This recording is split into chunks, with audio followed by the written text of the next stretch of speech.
How's it going, Four Barrel family? Coach Zach here. August 4th, Tuesdays, Metcon. No skill strength. We're going 20 minutes today. Long one. No real rest of not doing any movement, but there's going to be some built-in recovery there for our breathing. So we should be able to push the entire time. We're going to go 200-meter run. We're going to go 12 alternating single arm devil press, 40 double under or 80 singles, and then a 100-meter suitcase carry in both hands. So not split, but 100 in the left and 100 in the right. Let's kick it off, literally, with the run. If you have a marked distance at your house, you're gonna run that 200 meters. If you don't, but you do prefer to run, you're gonna run for 30 seconds away from your workout space, come back 30 seconds to your workout space. If you are not going to be running, you can give 1 minute of any acceptable running substitution. Jumping jacks work great, high knees, butt kickers. You can do dumbbell or kettlebell toe taps. We're already doing single unders in the workout, so let's not use single unders for a running sub, which we normally would do.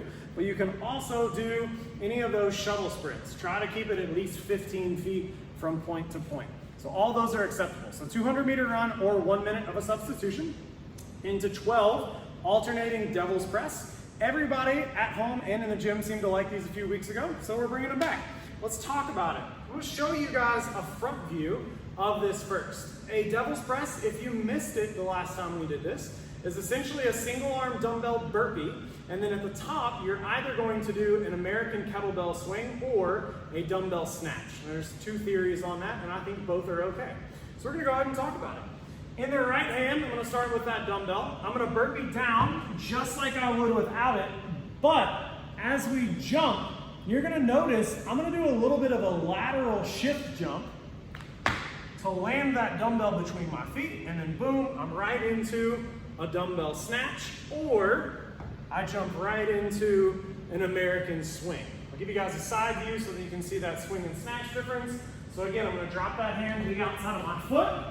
I'm going to do a small shift jump, dumbbells in between, snatch, keeping that dumbbell close, or more of an American swing, keeping that arm straight. Whether you do a snatch or you do that swing, all the same rules of a press apply. So we need to see that bicep by that ear, we need to be stacked out at the top, and no banana back. All right, we're gonna be a little more apt to banana back if we go that American kettlebell swing route than if we do our snatch, but you may do both. Just make sure that at the top of that swing or the top of that snatch, wrist, elbow, shoulder, hip, and knee are all nice and in line. From there, we're gonna go double unders. We've talked about these quite a bit, but we wanna make sure our thumbs are 45-degree angle forward. That way, when that rope is spinning, we're pushing it down toward the ground so that we make sure we're optimally sliding that rope underneath those feet. If we have those thumbs pointed straight out to the side, we're gonna have more of a tendency for that rope to miss the floor, and if it misses the floor, guess what? It's only gonna be a few reps before it clips us in those toes. So really try to turn those thumbs 45 degrees forward. Hear that rope continuously smacking that ground. Then from there, suitcase carry. Remember, we come in for this one. We want that shoulder pulled back. We want to activate that lat just a little bit. Depending upon how big your dumbbell or kettlebell is, it may bump your thigh just a little bit, but what I really want you to check on is that space between your elbow and your ribs. If we lose that good shoulder position, boom, there it went. You can see that elbow's tucked into my side versus if I'm here. If I walked over and grabbed a 40 or even a 50-pound dumbbell, 44-pound kettlebell or above, that bell would probably be on my thigh as I'm walking, but you can see you could still slide your hand in between my side and my arm.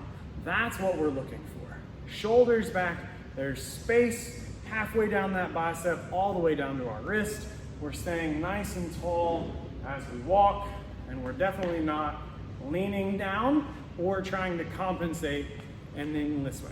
So space between your body and your arm, try as best you can to keep your shoulders parallel to the ground.